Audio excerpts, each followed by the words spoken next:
नमोर्यन्ताणं नमो सिद्धाणं नमो आर्याणं नमो उज्जायाणं नमो लोहे सव्वसावणं मङ्गलं भगवान् वीरो मङ्गलं गौतमो गणी मङ्गलं कुन्दकुन्दार्यो जैनधर्मोऽस्तु मङ्गलम् ओंकारबिन्दुसंयुक्तं नित्यं जायन्ति योगिनः कामदं मोक्षदं All चैव participants are muted, and they can unmute themselves. ओंकाराय नमो नमः अहोपकार जिनवरनो कुंदनो ध्वनि दिव्यनो जीन कुंद ध्वनियाप्या अहो आ गुरु काननो तुझ ज्ञान ध्यान नो रंग अमया दर्श रहो ओ शिव पद तक तुझ संग माता पाठ करो।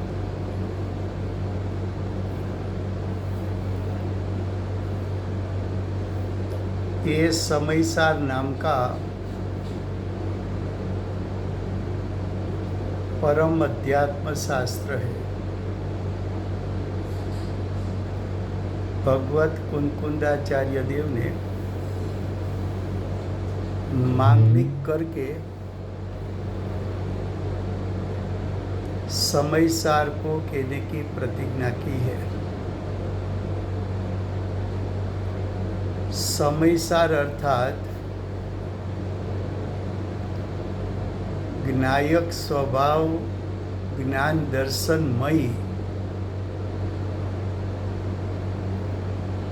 एवो ज्ञायक स्वभाव परिपूर्ण शुद्ध ने पवित्र त्रणेय काळ રહેનારો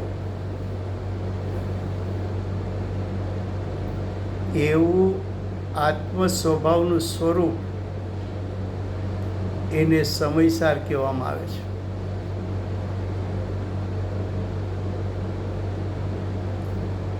જે આત્મ સ્વભાવ શુદ્ધ છે ચૈતન્યમય છે ત્રણેય કાળ પવિત્ર છે ત્રણેય કાળ વિતરાગ સ્વરૂપ છે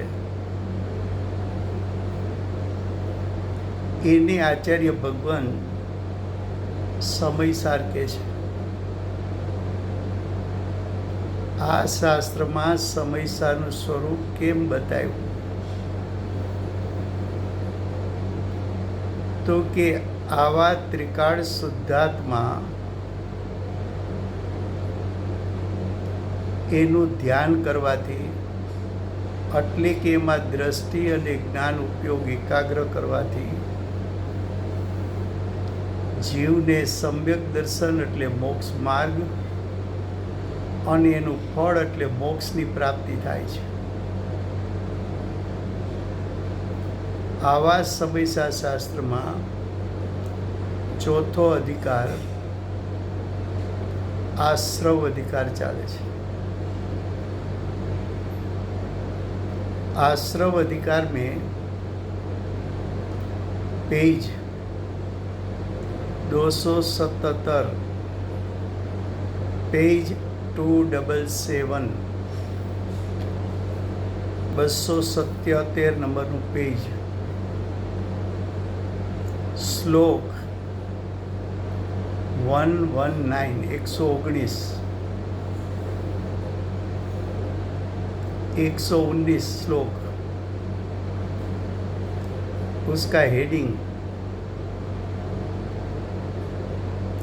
अब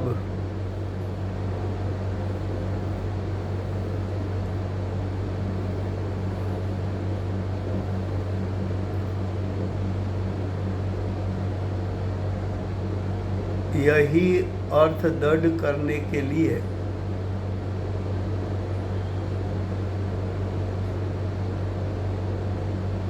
दो गाथाओं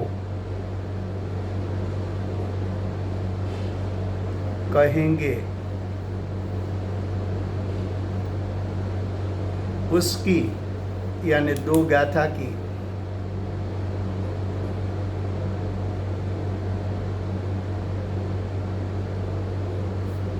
सूचनिका रूप यानी पूर्व भूमिका रूप श्लोक कहने में आता है। क्या कहा कि श्लोक 118 और पूर्व की गाथा 173 से 76, उसमें आचार्य भगवान ने सिद्ध किया है कि ज्ञानी को 8 कर्म सत्ता में होते हुए भी ज्ञानी की दशा में, यानी चतुर्थ गुणस्थानवर्ती सम्यक दृष्टि की दशा में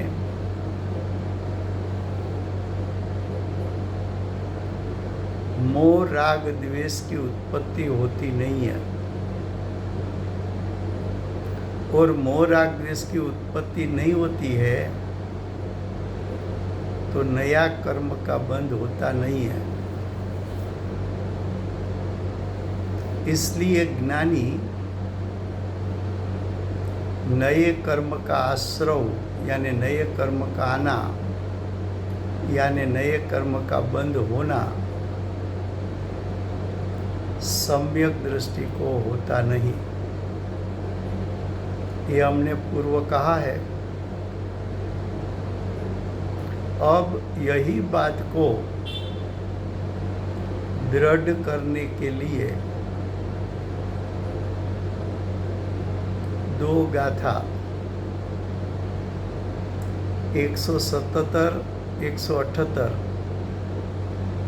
177, 178 दो गाथा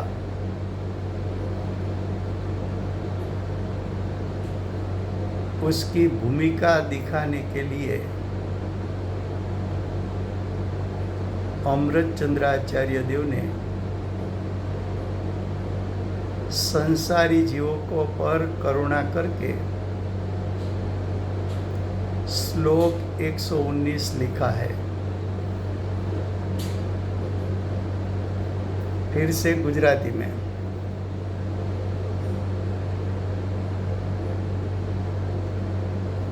श्लोक 119 નું હેડિંગ છે હવે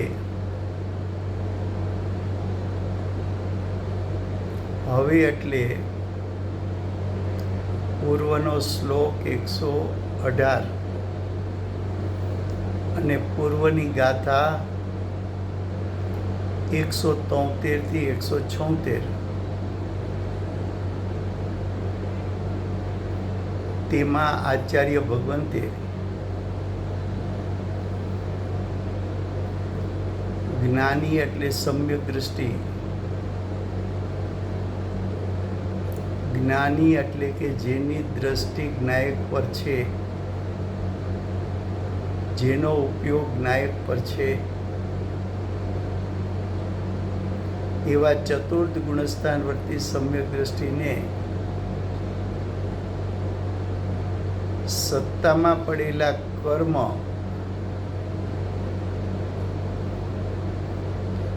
ઉદયમાં આવવા છતાં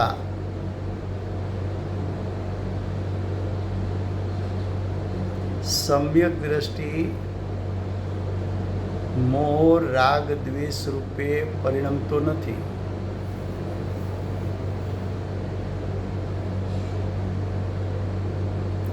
सम्यक दृष्टि ने कर्मो सत्ता में होवा छता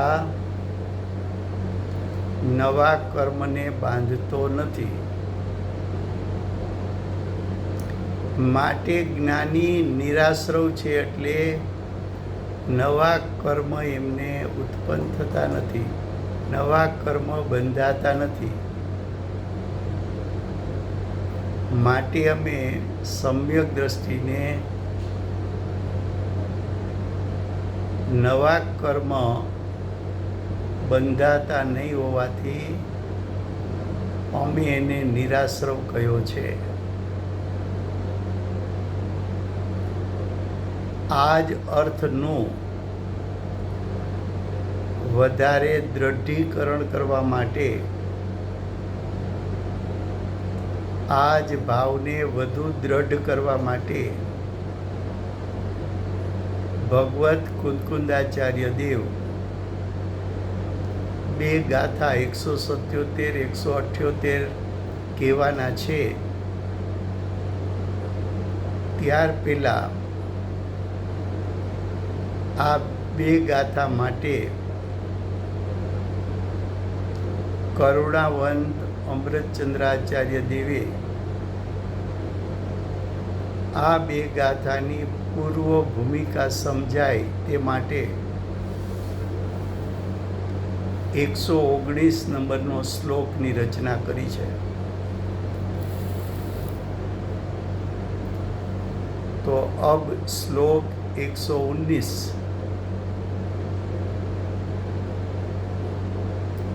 उसका श्लोकार्थ.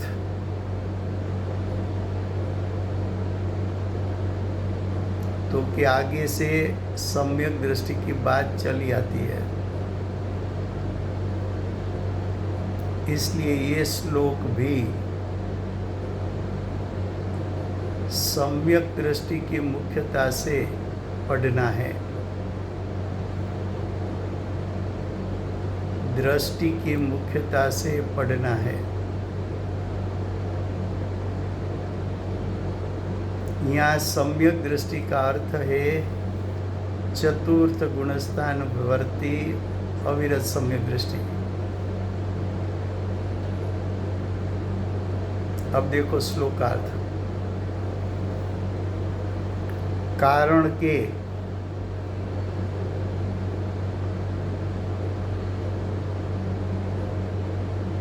જ્ઞાનીને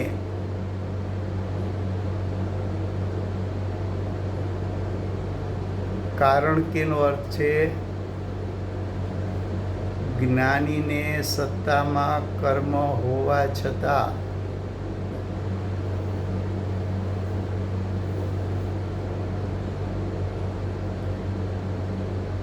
જ્ઞાનીને રાગ દ્વેષ મોહનો અસંભવ છે, પોસિબિલિટી જ નથી.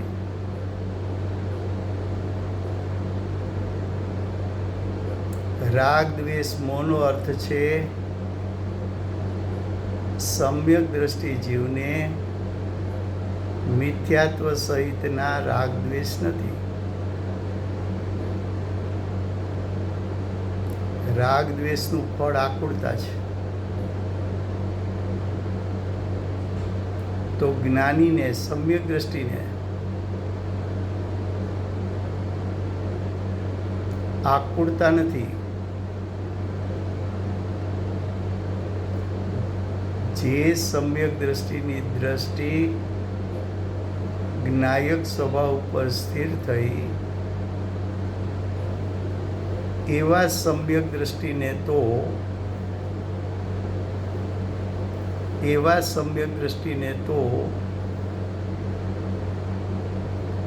અતિન્દ્રિય આનંદ, અતિન્દ્રિય સુખનું વેદન છે, આકુળતાનું વેદન નથી. રાગ દ્વેષનું ફળ, રાગ દ્વેષ મોહનું ફળ આકુળતા છે. પણ જ્ઞાનીને તો અનંત ગુણની આંશિક શુદ્ધતા પ્રગટ થઈ છે. જો રાગ દ્વેષ મોહ દુઃખનું કારણ હોય તો અનંત ગુણની આંશિક શુદ્ધતા એટલે વિતરાગતા અતિન્દ્રિય સુખનું કારણ હોવું જોઈએ.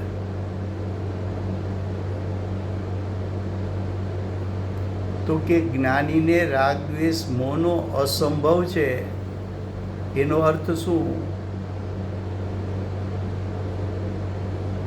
તો કે જ્ઞાનીને મિથ્યાત્વ સહિત રાગદ્વેષની ઉત્પત્તિનો અસંભવ છે.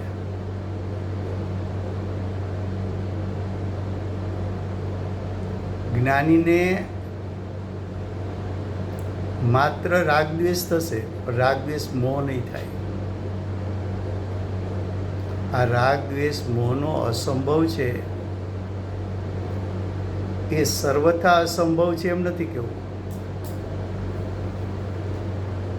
સર્વથા અસંભવ કયો તો હજી તો જ્ઞાની ચોથે ગુણસ્થાને છે. 5મા ગુણસ્થાનથી 12મા ગુણસ્થાનના અંતે પહોંચે ત્યારે સર્વથા રાગદ્વેષ નાશ થવાનો છે. એટલે સર્વથા નહીં, પણ ચોથા ગુણસ્થાનની ભૂમિકામાં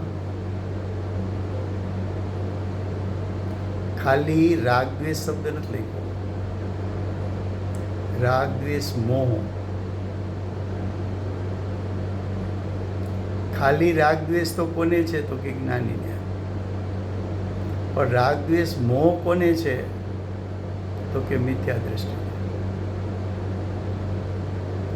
રાગ દ્વેષ અનંત સંસારનું કારણ છે કે રાગ દ્વેષ મોહ અનંત સંસારનું કારણ છે.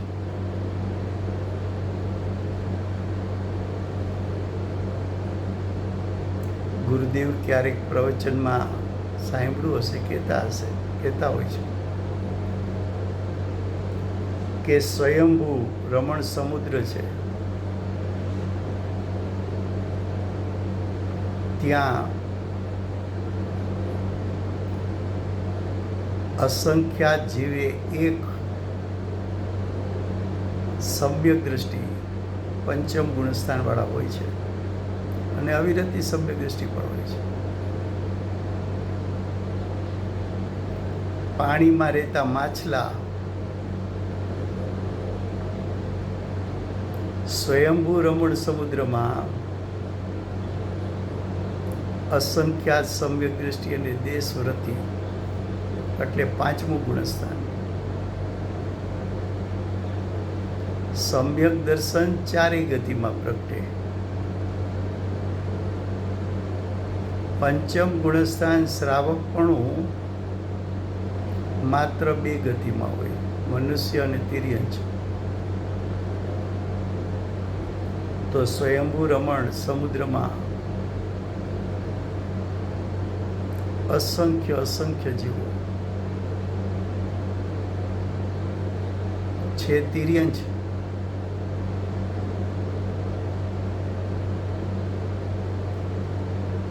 આપણી જેવી ભાષાનું ઉચ્ચારણ નથી, પણ પરિણામમાં આત્માની અનુભૂતિ છે.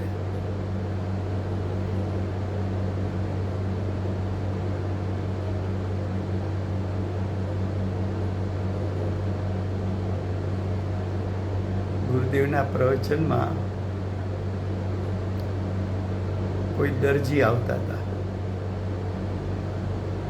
કંઈ કોઈ એક દિવસ નહીં આવ્યા હોય કંઈ. ગુરુદેવ કે નથી, કે કાંઈ ઊંચી વાત આવતી હોય તો ગુરુદેવ પાછા અમુક જીવોને યાદ પણ કરે.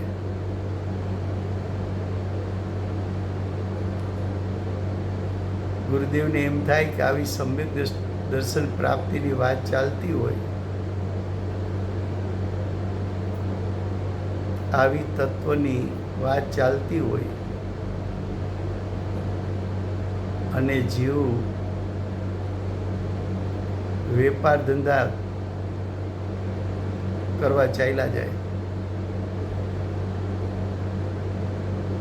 તો વચ્ચે રામજીભાઈ બોલ્યા કે સાહેબ, સમ્યક દર્શન તો ચારેય ગતિમાં પ્રગટે, પણ આ દરજીનો ધંધો તો ખાલી મનુષ્ય ગતિમાં જ થાય. એટલે અહીં દરજીપણું કરી લઈએ પછી જ્યાં જશે ત્યાં સમ્યક દર્શન પ્રાપ્ત કરશે.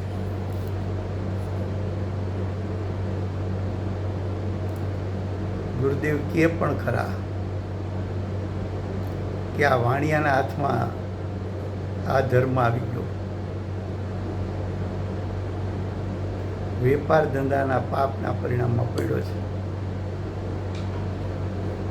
હજી એને અંદરમાંથી મહિમા નથી આવતી. 24 તીર્થંકર ક્ષત્રિયોનો પુરુષાર્થ ચાલે એવું વાણિયાએ ક્ષત્રિયપણું પ્રગટ કરવું પડે સમ્યક દર્શન પ્રાપ્ત કરવા.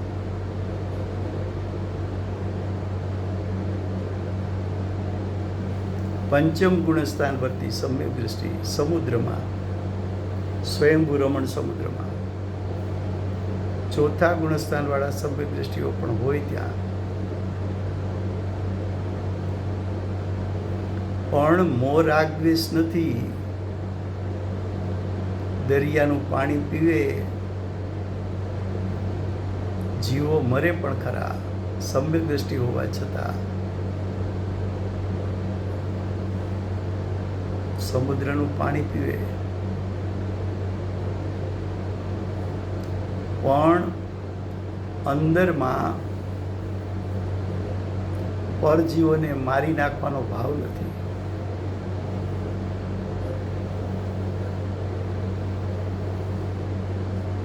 રાગ કે દ્વેષ રૂપ પરિણામમાં જેને એકત્વ નથી.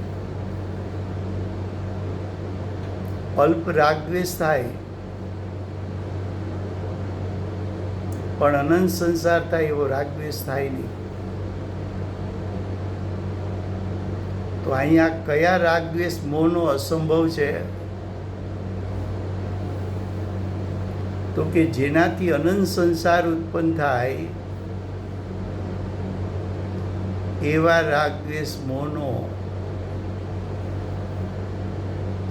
ચતુર્થ ગુણસ્થાન વર્તી સમ્યક દ્રષ્ટિને અભાવ હોય છે.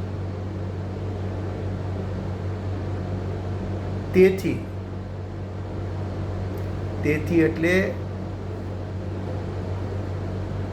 રાગ દ્વેષ મોહનો અસંભવ છે. તેથી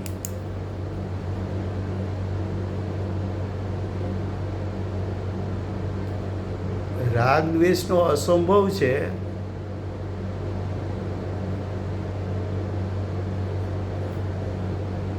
તેથી તેને એટલે જ્ઞાનીને સમ્યક દ્રષ્ટિને બંધ નથી. કયો બંધ નથી? તો કે મોહ રાગ દ્વેષ નથી એટલે ભાવ બંધ પણ નથી. અને ભાવ બંધ નથી તો એના નિમિત્તે નવા બંધાતા કર્મ એવો નવો દ્રવ્ય કર્મનો બંધ પણ નથી.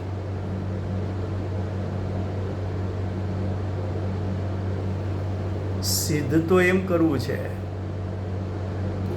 કે કર્મનો ઉદય હોય અને જીવ નિમિત્ત બનાવે કર્મના ઉદયને, તો જીવની સત્તામાં મોહ રાગ દ્વેષ થાય અને મોહ રાગ દ્વેષ થાય તો નવા કર્મ બંધાય. એટલે જૂના કર્મ નવા કર્મ બાંધવાના કારણના કારણ છે. કારણના કારણ એટલે શું? તો કે નવો બંધનું કારણ કોણ? તો કે રાગ દ્વેષ મોહ. પણ રાગ દ્વેષ મોહનું કારણ કોણ? તો કે એમાં નિમિત્ત કારણ સત્તામાં પડેલા દ્રવ્ય કર્મનો ઉદય. તો સત્તામાં પડેલા દ્રવ્ય કર્મનો ઉદય જીવના મોહ રાગ દ્વેષનું કારણ છે અને જીવના મોહ રાગ દ્વેષ નવા કર્મ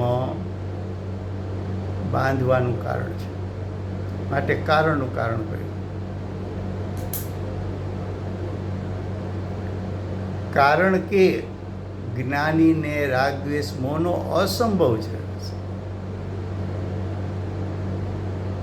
જ્ઞાની કોને કહેવાય? ગુરુદેવ માતાજીને જુઓ ત્યાં જ ખબર પડે કે આના તો કોઈ પરિણામ નિર્મળ છે. આમના પરિણામ, આમના ભાવો તો શુદ્ધ છે. પરિણામમાં ક્યાંય માયાચાર જોવા ન મળે.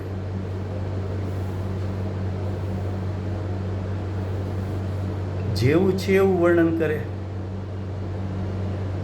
જેવું છે એવું સ્વરૂપ બતાવે.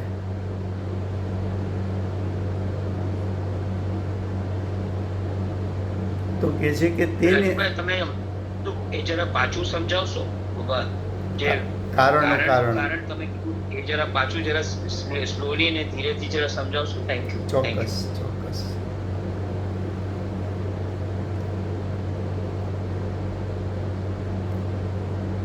3 પોઈન્ટ છે. પહેલો પોઈન્ટ, નવા કર્મનો ઉદય અજ્ઞાનીને થયો. સોરી ભૂલ થઈ ગઈ. જૂના કર્મનો ઉદય અજ્ઞાનીને ઉદય થયો, એટલે આપણને ઉદય થયો. એટલે જૂના કર્મ ઉદયમાં આવ્યા એને પહેલું કારણ કીધું. હવે જે પહેલું કારણ છે નવા કર્મનો ઉદય થવો, એમાં આપણે અજ્ઞાની જોડાઈ ગયા. તો આપણા ભાવમાં શું ઉત્પન્ન થયું? તો કે મોહ રાગ દ્વેષ. તો મોહ રાગ દ્વેષની ઉત્પત્તિમાં જૂના કર્મનો ઉદય નિમિત્ત કારણ બન્યો.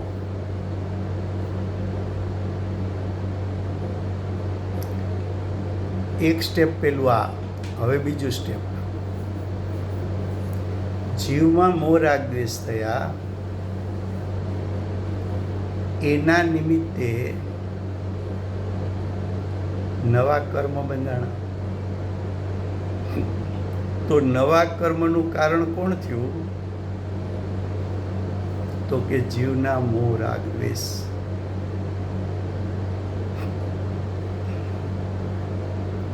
હવે કારણનું કારણ એટલે શું? તો કે નવા કર્મ બંધાણા, એનું કારણ મોહ રાગ દ્વેષ. અને મોહ રાગ દ્વેષનું કારણ કોણ હતું?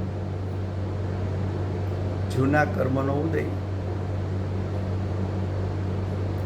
તો નવા કર્મ ક્યારે બંધાણા? તો કે મોહ રાગ દ્વેષને કારણે. અને મોહ રાગ દ્વેષ ક્યારે ઉત્પન્ન થયા? તો કે જૂના કર્મના ઉદયથી. તો મોહ રાગ દ્વેષ કારણ છે અને જૂના કર્મનો ઉદય કારણનું કારણ છે.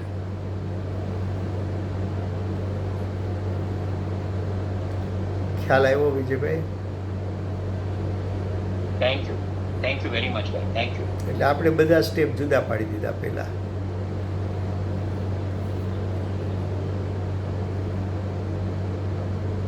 તો કે છે પણ એ તો અજ્ઞાનીને છે.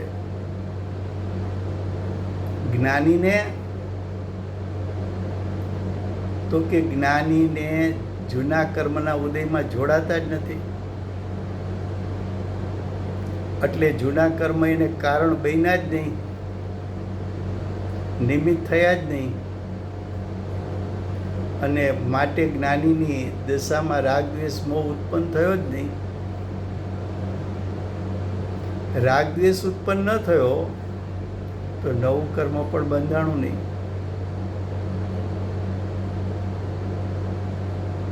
તો જૂના કર્મ ભલે સત્તામાં હતા,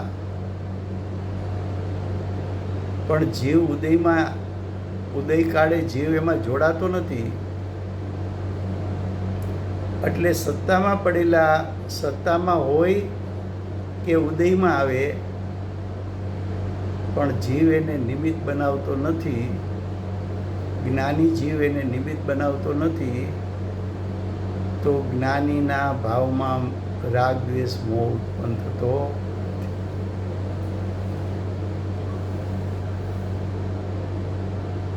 આ એક સ્ટેપ. હવે બીજું સ્ટેપ.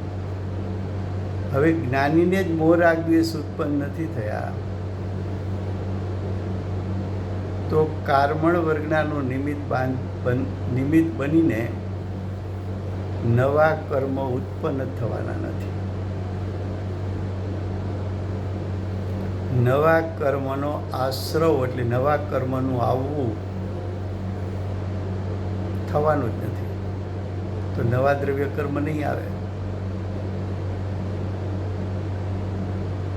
તો જ્ઞાનીને તો પૂર્વ કર્મનું પણ ફળ મળવાનું નથી અને નવા કર્મ પણ બંધાવાના નથી.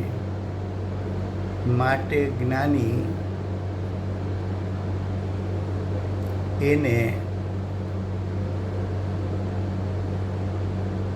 દ્રવ્ય કર્મ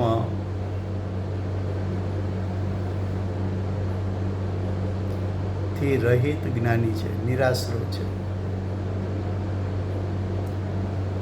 એ થયું દ્રવ્યાશ્રવ.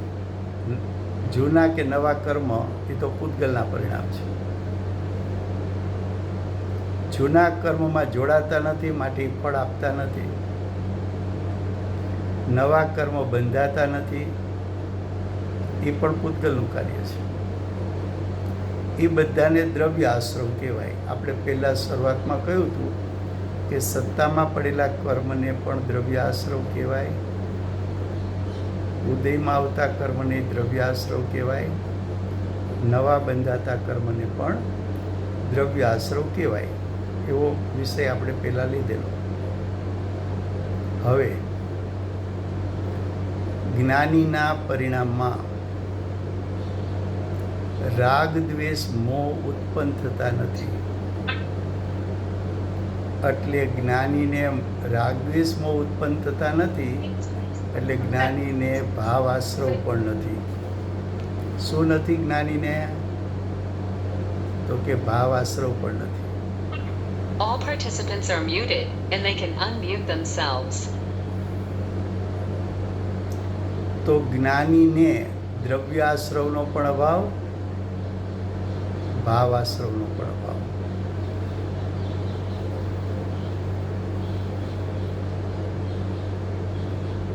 अब आगे पढ़ते हैं, उसके बाद पूरा श्लोक हिंदी में लेंगे.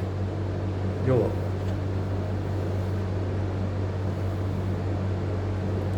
कारण के ज्ञानी ने राग द्वेष मोहनो असंभव है, शक्यता ज नहीं कि अनंत संसारનું કારણ થાય એવા જ્ઞાની રાગ દ્વેષ મોહને ઉત્પન્ન કરે. અહીં મોહ શબ્દનો અર્થ છે મિથ્યાત્વ. તો મિથ્યાત્વ સહિત રાગ દ્વેષ થતા નથી, અને મિથ્યાત્વ જ અનંત સંસારનું કારણ છે. માટે જ્ઞાનીને અનંત સંસાર થાય એવા કર્મોથી જ્ઞાની નિરાશ્રવ છે, એટલે આશ્રવ રહિત છે. તેથી એટલે જ્ઞાનીને રાગ દ્વેષનો મોહનો અભાવ હોવાથી તેને એટલે જ્ઞાનીને એટલે સમ્યક દ્રષ્ટિને બંધ નથી, એટલે નવા કર્મનો બંધ પણ નથી. એટલે નવા કર્મનો બંધ એટલે દ્રવ્ય કર્મનો બંધ નથી, અને રાગ દ્વેષ મોહ ઉત્પન્ન નથી થયા એટલે ભાવ કર્મનો બંધ નથી. કેમ કે તે રાગ દ્વેષ મોહ જ બંધનું કારણ છે. બંધનું કારણ કોને કહ્યું? રાગ દ્વેષ જીવના ચીકણા પરિણામ, મોહ પણ જીવના ચીકણા પરિણામ. અજ્ઞાનીને રાગ દ્વેષ મોહ આત્માના સર્વ પ્રદેશથી પ્રગટ થાય છે, આત્માના સર્વ ક્ષેત્રથી પ્રગટ થાય છે. એનું નિમિત્ત પામીને આત્માના સર્વ પ્રદેશે પડેલી કાર્બન વર્ગણાઓ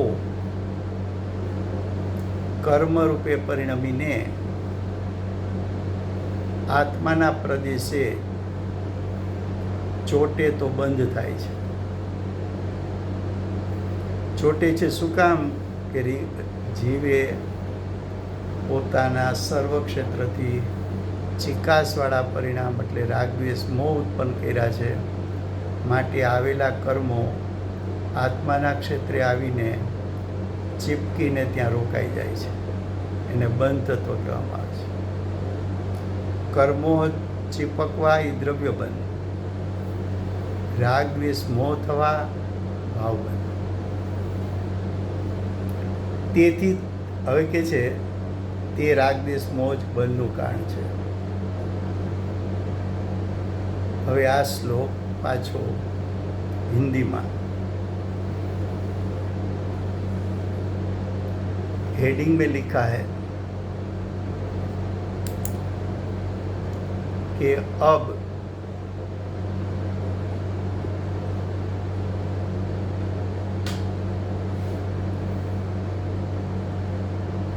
का अर्थ है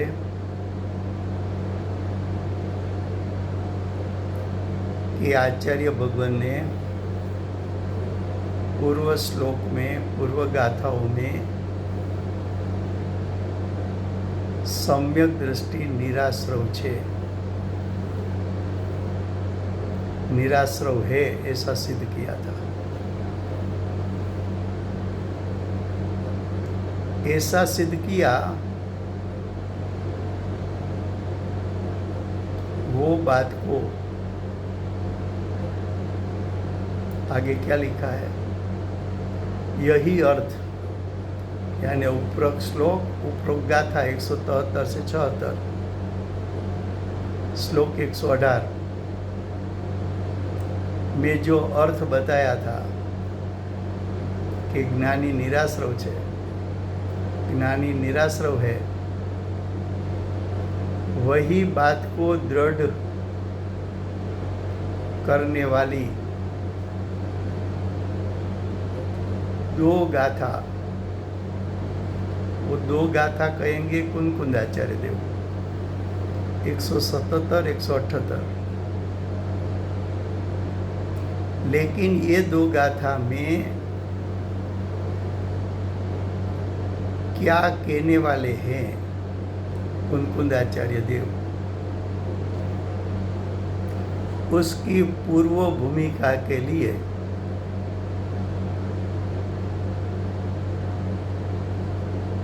अमृतचंद्राचार्य देव ने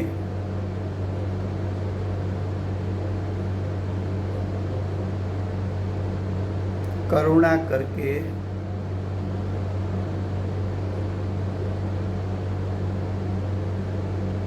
भूमिका बनाई. इसके लिए ये श्लोक किया 119. तो श्लोक 119 गाथा 177, 78 उसकी पूर्व भूमिका है. अब श्लोक 119 का श्लोकार्थ.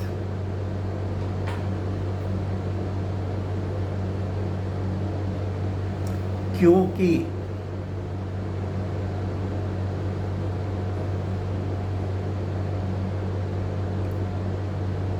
का अर्थ है ज्ञानी तो निराश्रव है, इसलिए ज्ञानी को, ज्ञानी यानी सम्यक दृष्टि, चतुर्थ गुणस्थान वाला, ज्ञानी किसको कहा कि जिसकी दृष्टि ज्ञान दर्शनमयी, चैतन्यमयी, तीनों काल परिपूर्ण, शुद्ध और पवित्र ज्ञायक स्वभाव है, उसको दृष्टि के माध्यम से प्रतीति में लिया और ज्ञान के माध्यम से ज्ञायक का स्वरूप निर्विकल्प ज्ञान द्वारा जान लिया.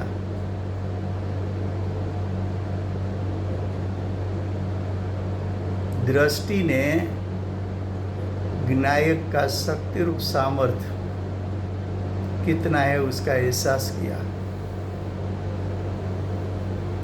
ज्ञान ने ज्ञायक का स्वरूप जैसा है वैसा जान लिया,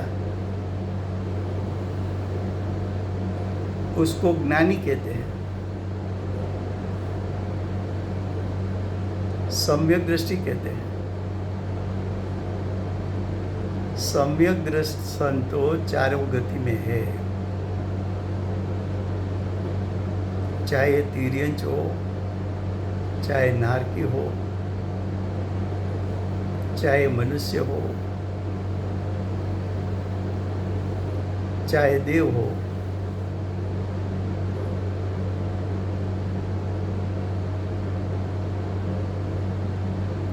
तिर्यंच में गुरुदेव कभी कभी कहते थे कि स्वयंभू रमण समुद्र में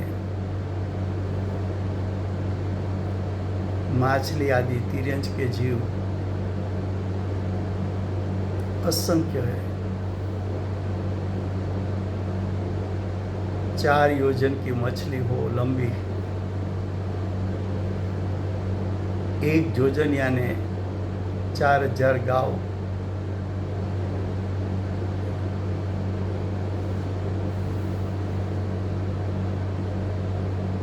इतनी लंबी मछलियां। वहां गुरुदेव कहते हैं असंख्य जीव के सामने एक सम्यक दृष्टि,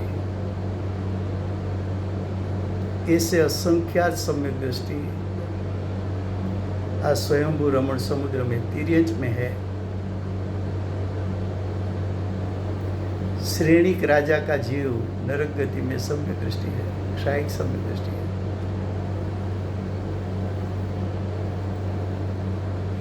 मनुष्य में तो हमें साक्षात परिचय है पूज्य गुरुदेव माता जी का।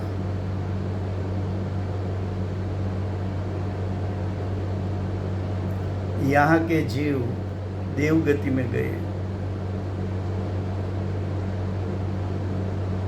कुंकुंदाचार्य देव हो, अमृतचंद्राचार्य देव हो, पद्ममलधारी देव हो, पूज्य गुरुदेव हो, माता जी हो, वहाँ वर्तमान में सम्यक दृष्टि है।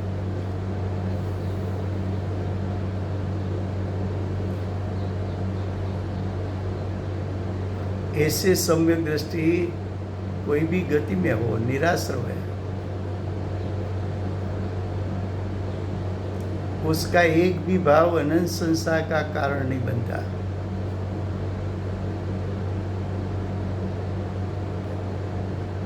मिथ्यात्व के साथ संबंध वाला राग द्वेष उसको उत्पन्न नहीं होता।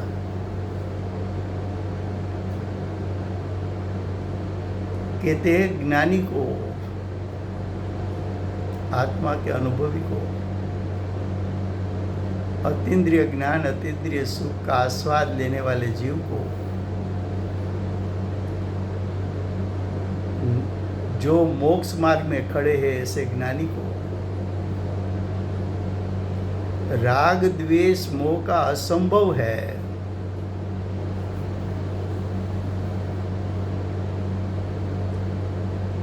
मोह का अर्थ है मिथ्यात्व। मिथ्यात्व सहित राग द्वेष जो अनंत संसार का कारण है, ऐसा भाव तो कोई ज्ञानी को उत्पन्न ही नहीं होता।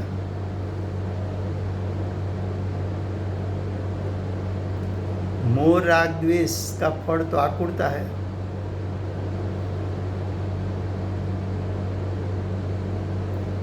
और ज्ञानी तो निराकुल है, अतीन्द्रिय ज्ञान और सुख में महालते हैं।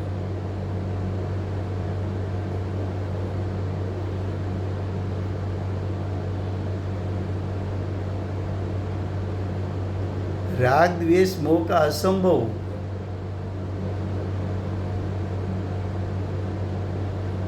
शक्यता ही नहीं है।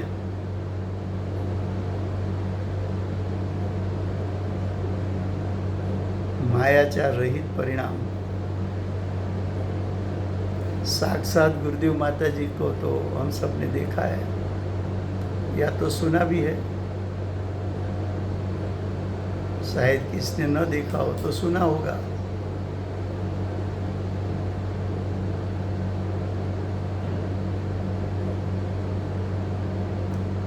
उसकी वाणी से ख्याल आ जाता है कि ये जीव राग द्वेष मोह रहित है।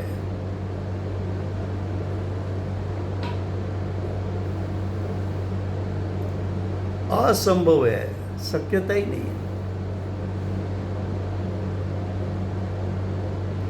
इसलिए उसको यानी ज्ञानी को नया बंध,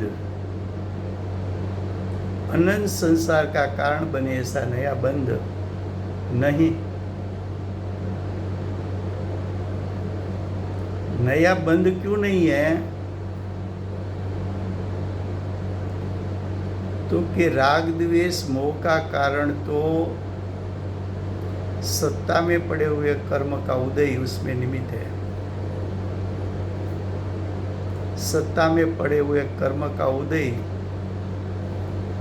राग द्वेष मोह उत्पन्न बनने में कारण बनता है।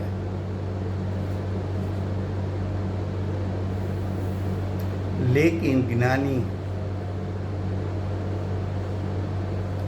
पूर्व कर्म के उदय में जुड़ते नहीं।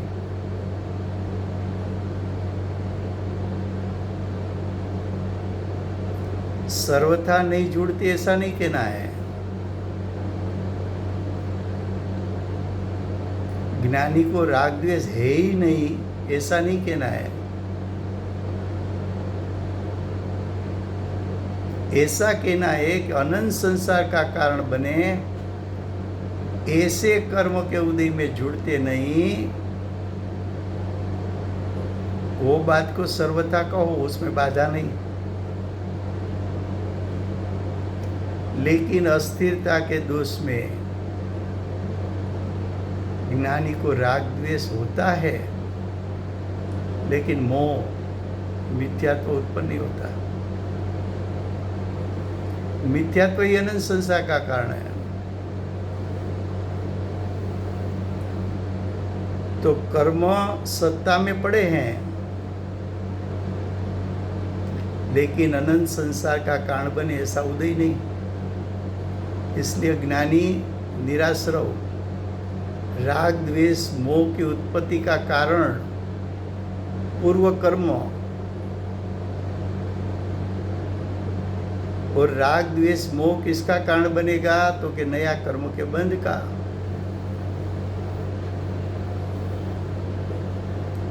तो कि नए कर्म बंध का कारण उत्पन्न ही नहीं हुआ। कारण का कारण किसको कहा? तो कि पहले ऐसा कहो कि कर्म का उदय कारण और जीव में मोह राग द्वेष की उत्पत्ति। ये एक बात। अब जीव के मोह राग द्वेष को कारण कहो तो उसका निमित्त से नया कर्म का बंध होता है।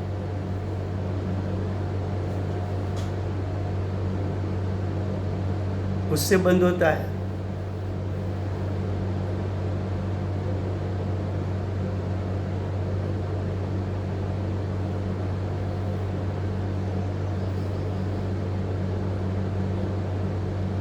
तो क्या उससे बंद होता है?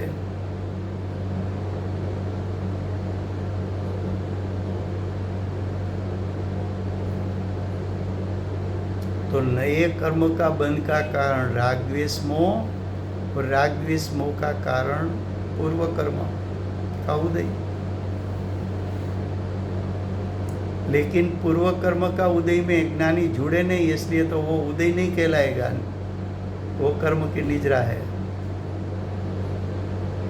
उसको उदय होता ही नहीं।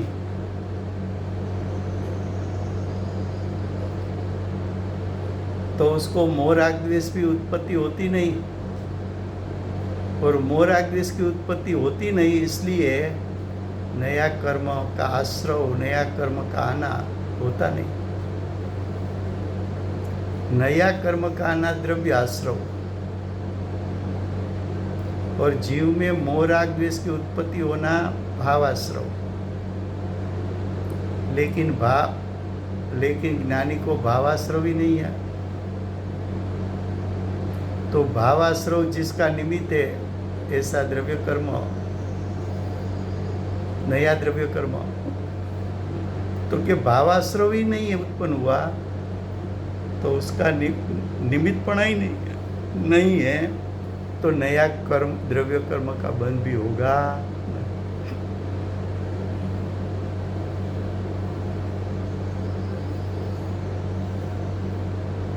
ख्याल में आया? क्या कहा कि उसको बंध ही नहीं, क्योंकि वो राग द्वेष मोह बंध का कारण है। बंध का कारण यानी द्रव्य बंध का कारण है।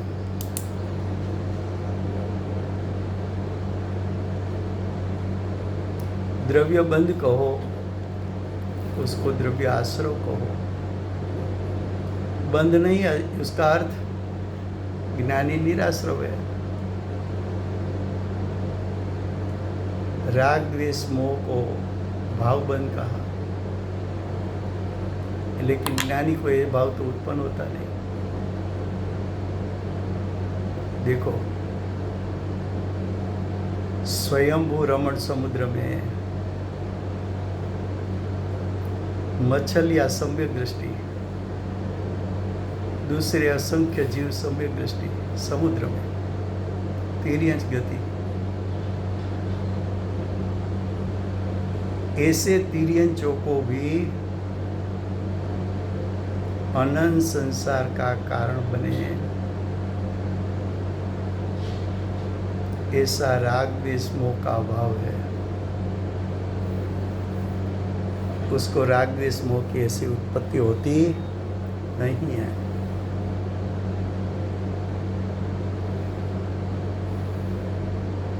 गति कोई भी हो, पंचेंद्रिय संगनी हो, बाह्य में शरीर तिर्यंच का हो, नारकी का हो, मनुष्य का हो कि देव का हो,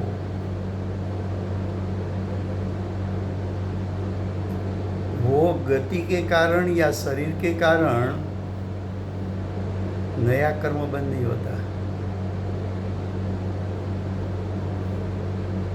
बंद तो राग द्वेष मोह से क्यों होता है? तो कि राग द्वेष मोह आत्मा के असंख्यात प्रदेश से उत्पन्न होता है। जो असंख्यात प्रदेश से राग द्वेष मोह उत्पन्न होता है, तो पूरा आत्मा मोह राग द्वेष के कारण चिकास वाला हो जाता है, और योग का कंपन के कारण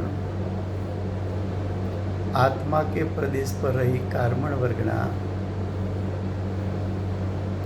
कर्म रूप परिणमित होकर आत्मा के प्रदेश पर चिटकती है। वो कर्म चिटका, वो कर्म को द्रव्य बंध कहा, क्योंकि वो पुद्गल का परिणाम है कर्म। और जीव का राग द्वेष मोह उत्पन्न हुआ, वो भाव बंध है, क्योंकि जीव का परिणाम है। तो सम्यक दृष्टि को भावबंध यानी राग द्वेष मोह की उत्पत्ति नहीं है, तो उसका निमित्त पाकर नया कर्म का बंध भी होता नहीं है। अब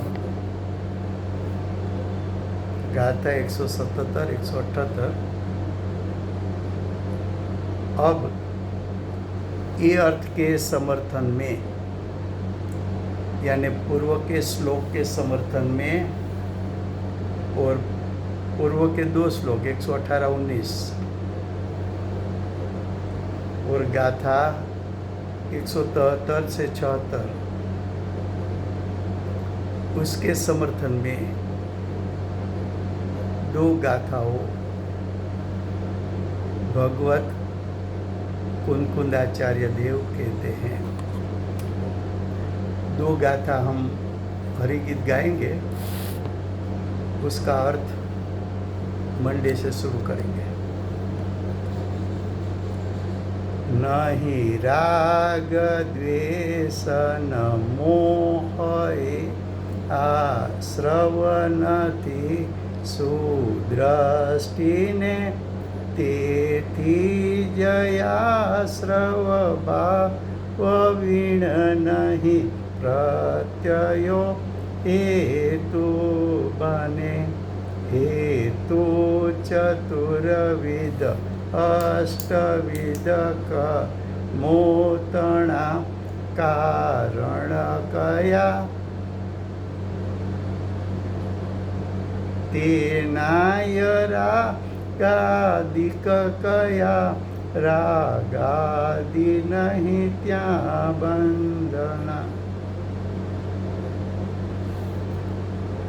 जो शब्द है ना चतुर्विध, उसका अर्थ है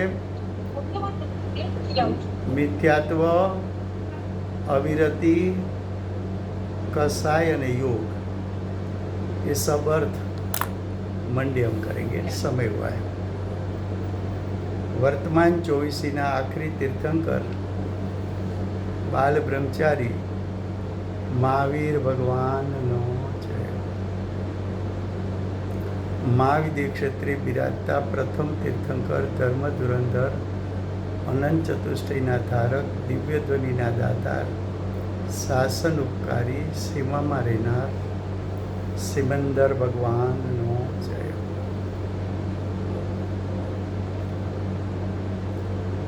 કેવળ જ્ઞાનની તળેટીમાં બેઠેલા મા સમર્થ મુનિરાજ આગમના રચયિતા ભગવત કુનકુંદાચાર્ય દેવનો જય। વર્તમાન કાળે સમ્યક દર્શનનો ઉપદેશ આપનાર તીર્થના નાયક, તીર્થના સ્થાપક, તીર્થના પ્રવર્તક પરમ કૃપાળુ શ્રી સદગુરુદેવનો જય। પૂજ્ય ગુરુદેવના શિષ્યમાં શિરોમણી સ્વાનુભવયુક્ત જાતિસ્મરણ જ્ઞાનયુક્ત પ્રસમ મૂર્તિ ભગવતી માતનો જય હો। પૂજ્ય ગુરુદેવ સમ્યક દર્શનની પ્રાપ્તિમાં નિમિત્તરૂપ અષ્ટજીનવાણી માતનો જય હો। પૂજ્ય ગુરુદેવ અને માતાજીની સાધના ભૂમિ સુવર્ણપુરી ધામનો All જય હો। participants are muted and they can unmute themselves. સુવર્ણપુરી ધામમાં બિરાજતા સર્વે દેવશાસ્ત્ર ગુરુ ભગવંતનો જય હો। વર્તમાન ગુરુ અને ભવિષ્યના તીર્થંકર સૂર્યકીર્તિ ભગવાનનો જય હો। સૂર્યકીર્તિ ભગવાનના સમવસ્વરના મુખ્ય ગણધર દેવેન્દ્ર કીર્તિનાથ ભગવાનનો જય હો। પરમ દિગંબર જૈન ધર્મનો જય હો। જય